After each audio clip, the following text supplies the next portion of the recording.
Corona काल में 5वीं बार देश को प्रधानमंत्री मोदी ने संबोधित किया। 20 लाख करोड़ रुपए के आर्थिक पैकेज का ऐलान किया और इसे आत्मनिर्भर भारत पैकेज नाम दिया गया।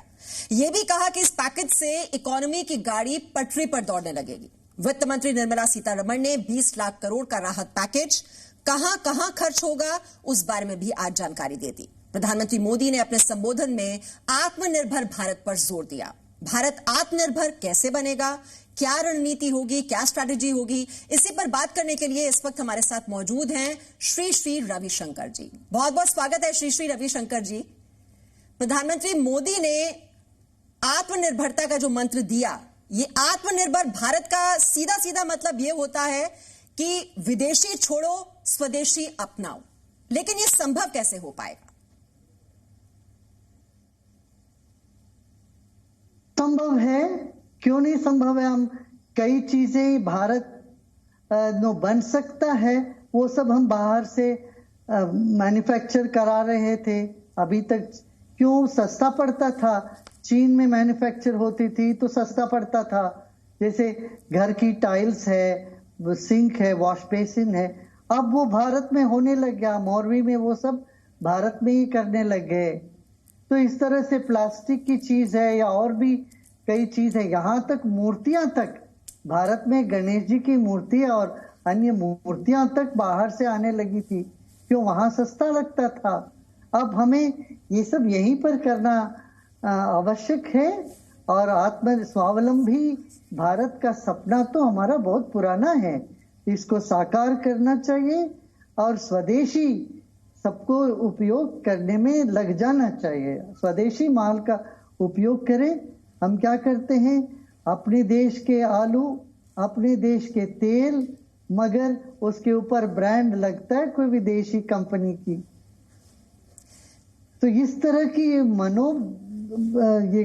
मानसिकता है ना, वहां परिवर्तन आना चाहिए जी। लेकिन श्री रविशंकर जी, लेकिन जितने बड़े और विदेशी ब्रांड हैं उनकी भरमार है। क्वालिटी की बात करें तो वो कहीं ज्यादा हैं, अच्छे बेहतर माने जाते हैं। कम से कम मानसिकता तो यही है लोगों की। और जो अफोर्ड कर पा रहे हैं, अगर उन्हें वो क्वालिटी भी मिल रही है और जिसके वो बहुत आदी हो चुके हैं, तो अपनी उस आदत को छोड़ना, ये आपको लगता है ये मुमकिन है इतनी आसानी से? लोग क्या छोड़ देंगे विदेशी ब्रांड्स? देखिए, मानसिकता है। अब भारत में ही बन रही है बनियान, भारत में ही बन रही है ये सब, मगर इसका ब्रांड जब बाहर की होती है तो हम खरीदते हैं ज्यादा पैसा देके। क्यों? हम अपने देश के जो उद्योगपति है इनको ज्यादा प्रमोट करें। बाहर की विदेश, हम तो वसुधैव कुटुंबकम मानने वाले हैं, हम भी कई चीजें बाहर भेजते रहते हैं। किसी के प्रति द्वेष नहीं है, मगर गांव में हम स्वावलंबी जब हो जाते हैं, वहां अपना जो गांव के लिए चाहिए वो सब्जी वहां उगाने लगते हैं, फल फूल सब वहां होने लगता है, तो देश में कभी भी हमें संकट में नहीं जूझना पड़ेगा। मैं आपको एक छोटा सा उदाहरण दूं। वेनेजुएला बहुत बड़ा कंट्री है, इतना वहां पर संपत्ति है वहां पर, मगर क्या सब चीजें बाहर से लाते रहे। तो जब वहां सैंक्शंस लग गई, त्राही मच गया। क्यों? वहां दूध भी बाहर से लाते थे, सब्जी भी बाहर से लाते थे, सबको तेल मुफ्त में मिलता था। दुनिया के जितने देशों में तेल है उन सब मिला के एक ही देश में उससे 5 गुना अधिक तेल का उत्पन्न वो लोग करते थे, पेट्रोल का। वहां हर व्यक्ति को पेट्रोल मुफ्त में मिलती है, आज भी इलेक्ट्रिसिटी मुफ्त में मिलती है, मगर लोग कुछ काम नहीं करते थे, स्वावलंबी नहीं होते थे, इसलिए बहुत तकलीफ में पड़ गई देश। तो अंतर्राष्ट्रीय स्तर पर देखा जाए, हमारा संबंध सबके साथ अच्छी होनी चाहिए, सबको हमें अपना मान के चलते हैं, मगर भारत में जब हम बल के साथ चलेंगे, अपना आत्मनिर्भरता स्वावलंबी हम होते हैं, तो ये मौल्य रहता है, ज्यादा मतलब होती है। माने हम वसुधैव कुटुंबकम कहने पर भी हमको ताकत मिलती है उसमें। श्री रविशंकर जी, लॉकडाउन के पीरियड में आप देख ही रहे हैं किस तरह से चाहे बड़े उद्योग हों, छोटे उद्योग हों, सबको झटका लगा है। पूरी तरह से प्रोडक्शन ठप हो चुका है। ऐसे में ये स्वदेशी की बात करना, ये कितना प्रैक्टिकल है, कितना रियलिस्टिक है? अपना यदि लक्ष्य स्वदेशी की तरफ है तो फिर काम हो जाएगा। छोटी छोटी चीजें हम बाहर के लेने लगते हैं, साबुन मान लीजिए, तेल है, साबुन है, दाल है, सब बाहर से हमको क्यों लाना पड़े। अब हमने देखा ना ये कोरोना वायरस की तरफ, एक एक स्टेट के बीच में भी बॉर्डर लग गई, त्राही त्राही मचती है, फिर सामान नहीं मिल रहा, ये नहीं हो रहा। यदि हम स्वावलंबन के तरफ चलते हैं जैसे हम थे पहले, स्वातंत्र पूर्व हम काफी स्वावलंबी थे, भारत के हर स्टेट अपने में संपन्न था। ये दिशा अच्छी है स्वावलंबी के ओर जाना, मगर वो एकदम कल ही हो जाऊं ये असंभव है, इसमें समय जरूर लगता है। जी, उसमें वक्त लगेगा, लेकिन ये भी तो हकीकत है ना श्री रविशंकर जी कि हमारी जो निर्भरता है वो चीन पर बहुत ज्यादा है। 14% जो इंपोर्ट है वो चाइना से होता है, और चाहे हम हार्डवेयर की बात करें, टेक्नोलॉजी की बात करें, कंपोनेंट्स की बात करें, मोबाइल फोन की बात करें, सब कुछ चीन से आ रहा है। तो ऐसे में हमारी जो निर्भरता है उसको कैसे हम पूरी तरह से बंद करके, उससे कट ऑफ होकर एक नई दिशा में अब आत्मनिर्भर कैसे बन पाएंगे? शुरुआत कैसे हो, आगे कैसे बढ़ा जाए? अभी देखिए, अभी हमारे IAS ऑफिसर्स ने, जो PD वगैरह और अन्य इनके पूरे टीम के ऑफिसर्स ने, ये जो PPE बाहर से आते थे, इसको इन्होंने लोकली मास्क वगैरह है, ये सब मैन्युफैक्चरिंग शुरू हो गया। भारतीयता में, भारतीयों में एक क्षमता है, हम कभी भी कुछ भी कर सकते हैं। जब हम मंगलयान में जा सकते, चंद्रयान कर सकते हैं, या मैन्युफैक्चरिंग में क्या दिक्कत है? हाँ, इसके लिए गवर्नमेंट का पूरा सपोर्ट चाहिए, क्यों हमारे ब्यूरोक्रेसी में जाके हटक जाता है। कोई एक एक चीज की लाइसेंस मिलना हो तो 4-4 महीने लग जाते हैं। तो ये सब ना हो, रेड टेपिज्म खत्म हो जाए और इंडस्ट्री को खूब सपोर्ट मिले, तो भारत अति शीघ्र ये जो कल्पना है, सपना है, इसको साकार कर सकती है। जी, रविशंकर जी, हम देख रहे हैं कि कोरोना की जानकारी छिपाने के लिए किस तरह से जो सभी देश हैं दुनिया के इस वक्त वो एकजुट हो रहे हैं। अमेरिका से लेकर, चाहे वो ब्रिटेन की बात की जाए, जर्मनी की बात की जाए, फ्रांस की बात की जाए, सभी देश इस वक्त चीन के खिलाफ एकजुट हैं, एक मंच पर हैं, और पूरी तरह से अलग थलग पड़ चुका है चीन। आपको लगता है कि भारत को इसमें सबसे ज्यादा फायदा मिलेगा? जरूर मिलेगा, भारत को अवश्य मिलेगा, मगर हम इसको ढंग से उपयोग करें तो। भारत में बहुत कुछ संभावनाएं हैं, मगर ये जो सपना है प्रधानमंत्री जी का, या देश के जो वरिष्ठ लोगों का जो योजना है, इसको कार्यरत करने के लिए हमें काफी हिम्मत जुटानी पड़ेगी, उत्साह से लगना पड़ेगा, रेड टेपिज्म खत्म करनी पड़ेगी।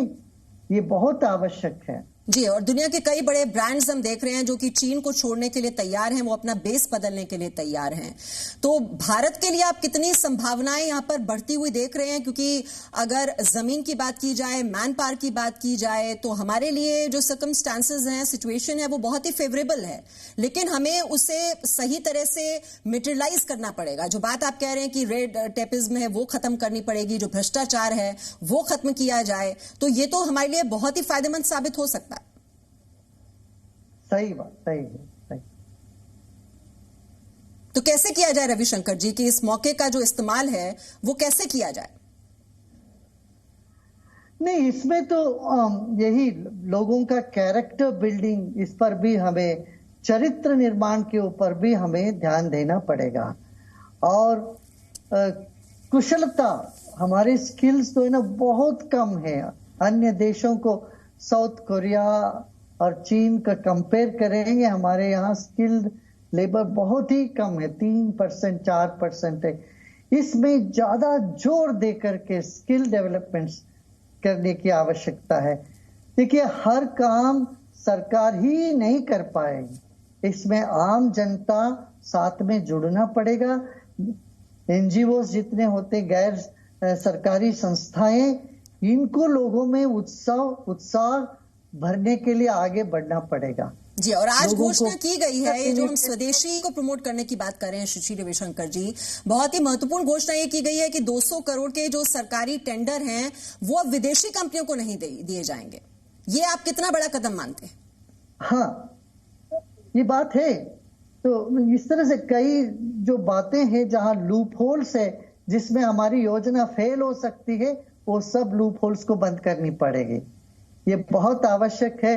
अब देखिए, भारत का समझौता हुआ जापान से, जर्मनी से, फिनलैंड से, सब जगह यहां से युवाओं को भेजने का काम था, वो काम अधूरा रह गया। क्यों? कहीं तो इम्प्लीमेंटेशन में हमारा कहीं चूक हो गई और वो लोग फिर इंडोनेशिया चले गए वही युवाओं को लेने के लिए, जापान से, फिर कोरिया से लेने लगे। तो ये जो समस्या हो रही है हमारे देश में, युवाओं में उत्साह को भरना पड़ेगा और सबको एकजुट होकर के इस काम में लगनी पड़ेगी। जी, लघु और कुटीर उद्योग के लिए भी 6 बड़े कदमों का ऐलान किया गया है। ये कितना प्रभावी साबित होगा? क्योंकि अभी तक जो लघु उद्योग हैं, कुटीर उद्योग हैं, कहीं ना कहीं हम उन्हें नजरअंदाज कर रहे थे, लेकिन आज आपने सुना होगा जो 20 लाख करोड़ के पैकेज का ऐलान हुआ, उसके बाद वित्त मंत्री ने वो पूरा ब्लूप्रिंट भी तैयार किया है। अब ये बहुत आवश्यक है, नहीं तो देश का जो आर्थिक व्यवस्था मर जाती। ये एमएसएमई को जब तक हम सपोर्ट नहीं करते, प्रचोदन नहीं करते, उनको प्रोत्साहन नहीं देते, तो देश आगे बढ़ ही नहीं सकता। अच्छा, आपदा में लघु उद्योगों को अवश्य चाहिए। थोड़ी देर हुई फिर भी हो गया है ये काम, ये बहुत अच्छा है, श्लाघनीय है ये बात। जी, और आपदा में अवसर की बात प्रधानमंत्री मोदी जी ने कही थी। अब इस आपदा में हम देख रहे हैं कोरोना का जो ये संकट चल रहा है, आप क्या अवसर देखते हैं ऐसे में मजदूरों के लिए, किसानों के लिए, उद्योगों के लिए? क्या मंत्र आज आप देंगे देखिए, मंत्र ये कि लोग, अब देखिए, लोग भयभीत हैं।